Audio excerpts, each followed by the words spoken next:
Whew.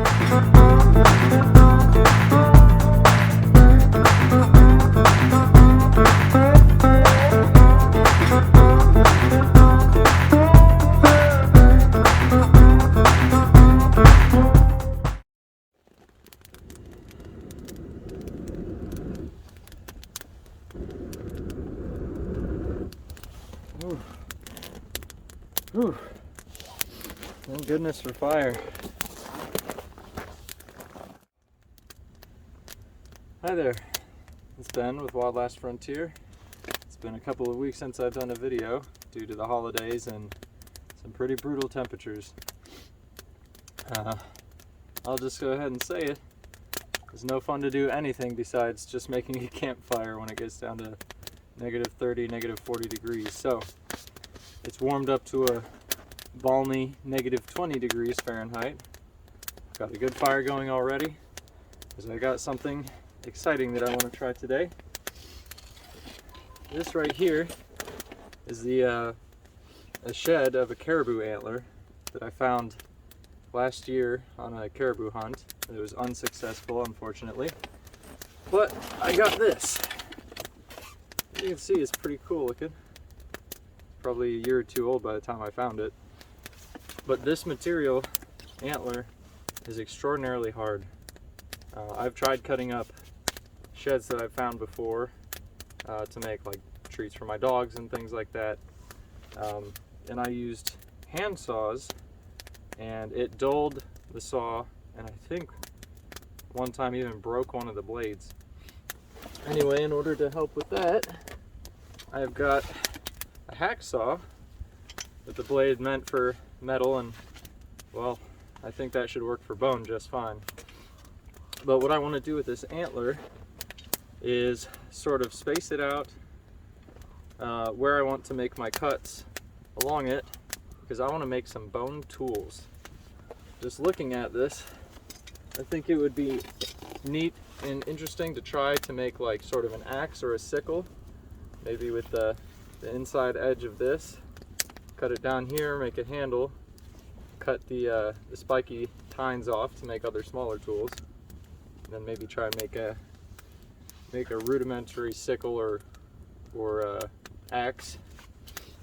I'm gonna use these bony protrusions. I want to cut them off to try and make flint knapping tools, because eventually I want to try and get into that.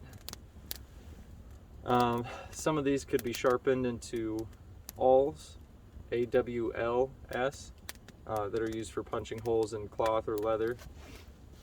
And out of this main heft here, I want to try to make a hammer or a baton of some sort. So you can see, particularly with a shed this big, this must have come from a big old caribou. Unfortunate I didn't see him when I was out there hunting, but yeah, a lot of opportunities for some pretty cool bone tools. So the majority of this video is just going to be me cutting it up and yelling whenever I do something wrong. But hope you enjoy. Well, before I get to cutting, as you can see, some things have changed around here with the fort.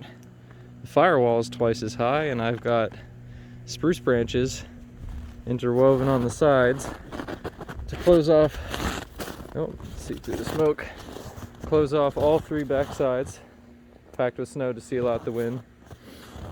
So we had a really bad ice storm over the holidays. It knocked down a bunch of trees. Like I had to cut this one down because it was leaning over the driveway. Let's see, that one right there snapped off at the top. There's another one. That's like the discarded trunk from it that the snowplows pushed up. But around the house there was about probably 18 to 20 different young spruce trees that just snapped under the weight of the snow and ice. Fortunately, none of them hit any houses or anything, or the vehicles, so free materials. I just hopped out here with an axe and chopped them up and filled in the fort. Doubled the firewall, made it nice and cozy. Unfortunate side effect is that it now means that the smoke goes straight up, makes it hard to film from outside the fort. Oh man. Well, that's a little disappointing. It wasn't recording whenever I cut the first part of the antler off. So, like that. Just went and zipped right through it with the hacksaw. And way more efficient with a hacksaw than it was with any saw that I've used in the past. Still difficult because it's still a very tough, hard material, but the hacksaw made quick work of it. So this one is the one I'm going to knock these other points off, trying to turn it into like a crescent shaped sickle or axe. Now even if I try to sharpen this inside edge, it'll never get sharp as a stone or metal, obviously, but as long as it's sharp enough with the curved nature of it, it's got some heft to it, and if I get a good swing, it should work as a very primitive sort of axe, or more of a kind of a machete. I think it would be really good for brush. It remains to be seen how it would do for wood. This right here, I'm still not sure what I want to do with this part.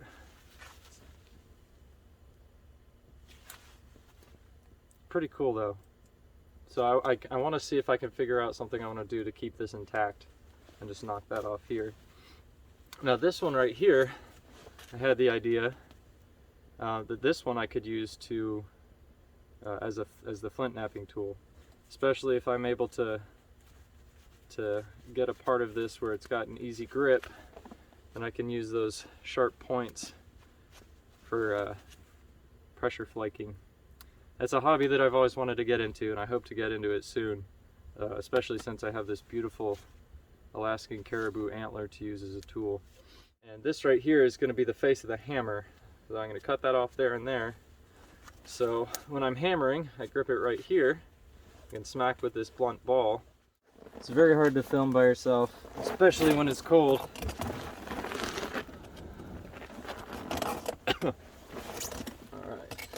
so as I cut, I'm just gonna talk a little bit about some things that I've gotten interested in recently. Hopefully you can hear me over the sound of the saw. So one of the inspirations for doing this is I can get a good angle there. Don't cut into your leg. That's rule number one. Anyway, one of the inspirations for doing this is I love studying history. I have a degree in history, and lately I've been on a kick of watching videos and stuff and reading about prehistoric, Stone Age. You can't really say civilizations necessarily. Get a better angle. You know, actually that's not true. There were some civilizations that were considered Stone Age based on their technology, even though they had developed writing systems and complex social hierarchies and such. For example, the Mesoamerican people from Central and South America had these beautiful cities. Entire civilizations still were using bone and wood and stone tools before they even had contact with European powers, aka the Spaniards. Oh, this is a tough angle. Anyway, that's a tangent. I got really interested in those over the past couple of months, and I've had this antler sitting here strapped to the front of my four-wheeler since before the snow fell.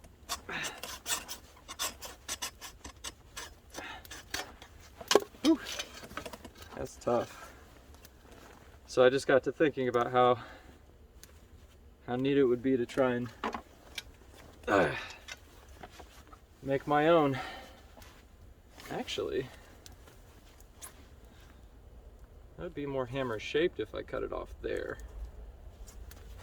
No, but then I lose out on some of these points. Dilemma. We'll see where we go. I'll knock this off first. Anyway. Oh, my brain just hops all over the place. But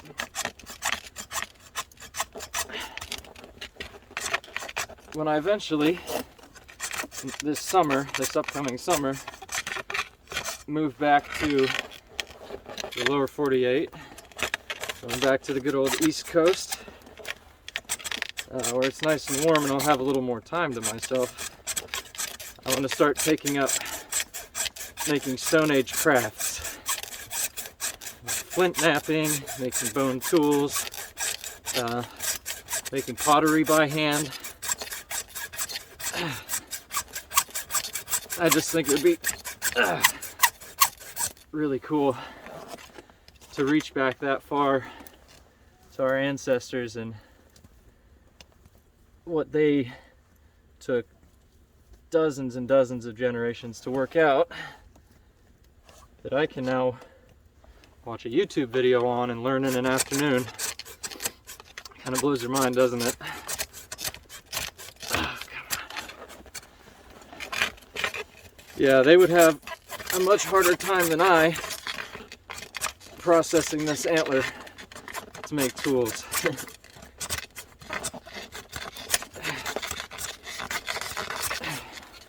So me struggling here is still easy mode. Almost there.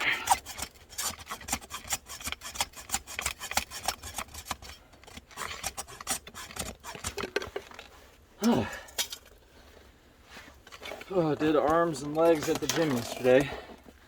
I'm starting to regret it. It's got a good little handle here. You can use different size and shape tips here for whatever application I so desire. Now here's my hammer. It's a little fatter in the hand down here than I'd like. It'd be very difficult for me to come in with just a hacksaw and narrow it up. So, what I might do is knock it off here and then just have this as sort of a hand puncturing tool, and then still have the full size and weight of this hammer. Whew, but I gotta get more wood on the fire and warm up. There we go. After a decent amount of work, I've got a few tools prepped. These are just the rough stages, and then I'm going to refine them. But on the left, we have our sickle hatchet, as I'm coming to call it, and our hammer. That shovel right here, that's what it's called on the antlers. It turned into a shovel, or some sort of spade. I might even attach that to like a stick handle to make a decent shovel. Then right here, these two pronged ones in the center, those are the ones that I'm going to use for pressure flaking for flint. And over here on the right, miscellaneous. So this one, it's a nice solid handle. I'm going to round off these edges and use this sort of like for a mortar and pestle for grinding stuff. This one I think is really neat. I'm not entirely certain what to do with it.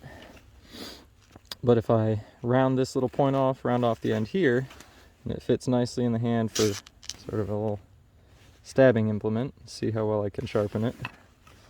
Then these two here are nice long hard points.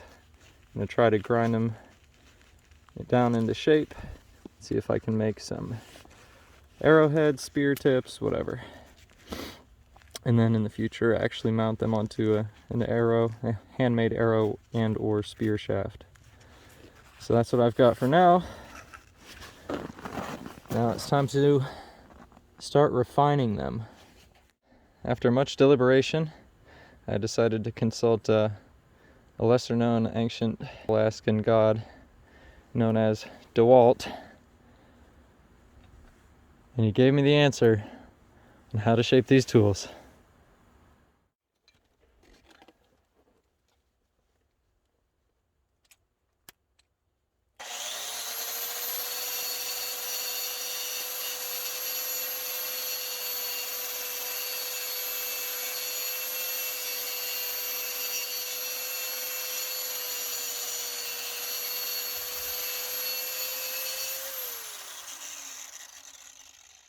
This one's been my favorite so far. Got a little jagged edge to it, but this is looking more like a wicked war blade than anything, but here's how I've had to sharpen it.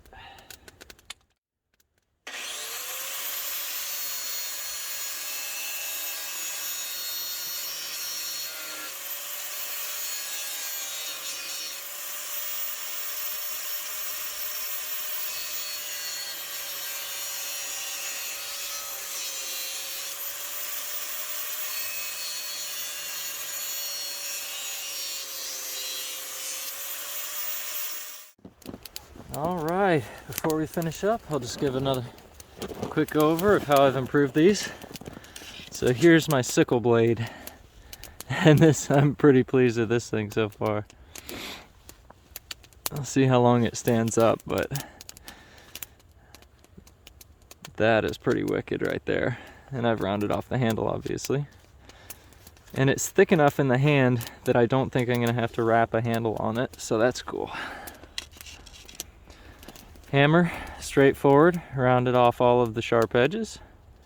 Now this one, I might actually drill a hole through there and put like a dummy cord to loop around the wrist so that if it slips out of the hand, it doesn't go flying. But this is pretty cool. Call a spade a spade.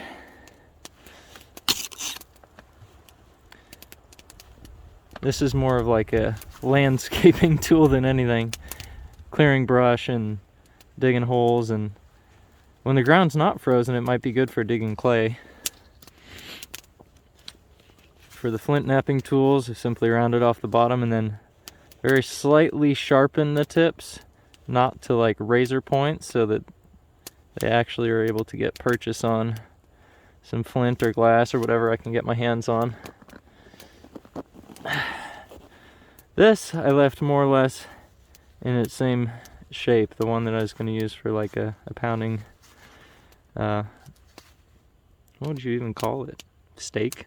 Not really, but it's got this nice little lip there, so I can get my thumb on it and smack something with it, or if I grip it further down, got my hammer. Pretty solid little pounding block.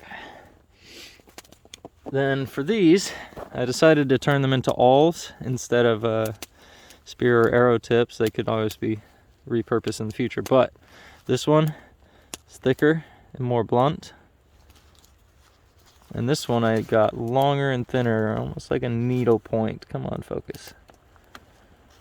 Almost like a needle point on that one. So these would be used, the thicker one, in conjunction with the hammer in order to punch holes in tough material. And this, the thinner one, would more be used by hand. It's got a nice good shape to grip in the hand for more fine detail puncturing.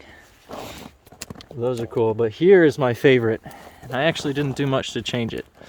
So similar to how I did the sickle blade, I simply ground this on both sides, almost in order to make a knife blade.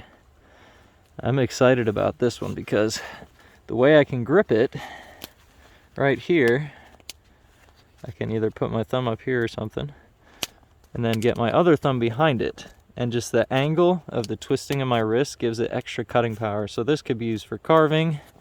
I could just hold it simply like this for skinning. This one, not only do I think it looks cool, but it's got an actual blade on it. So this one's pretty neat. Got that leverage. Now, with all of these, I obviously did them with a grinder, which would represent days or even potentially weeks of work doing them by hand, grinding them against a stone. But I don't have that kind of time, and I am glad with how they turned out. I decided that I wanted to drill some dummy holes now, so we'll see how easy this is to do.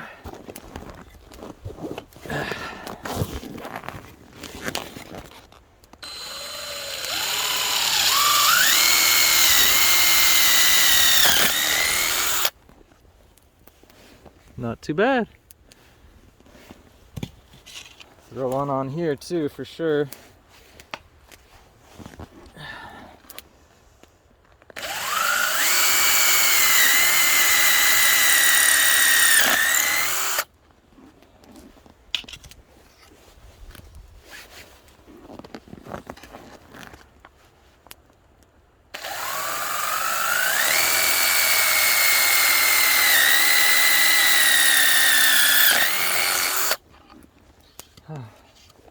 It's definitely a very tough material, that's for sure. The part towards the outer edge of the antler is definitely harder to drill through and grind, right? So the interior, which is where the blood vessels are and the bone marrow would be, is not soft, but softer. But towards the tip where there's none of that, man, it's just brutal. But it also makes the best points and edges.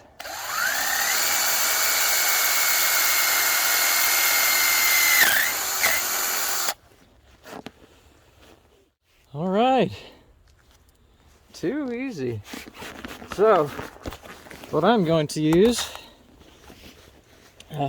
to make those little dummy cords is this beautiful grass cordage. Now, I would love to say that I made this myself, but as you can see, not really any grass around. Surprisingly, I found this at a grocery store over by the regular string and stuff. I've seen natural cord before, but never grass cord like this. I think maybe it's used for gardening or something. Either way, it was like $3 for 50 feet, so I got a couple of them. I'm going to use that to make these. Now, I'm going to do that off camera because I'm running out of firewood. And it's pretty dang cold out here. So I'm going to put the dummy cord handles on. Might even put a little bit of oil on some of these, particularly where the holes are.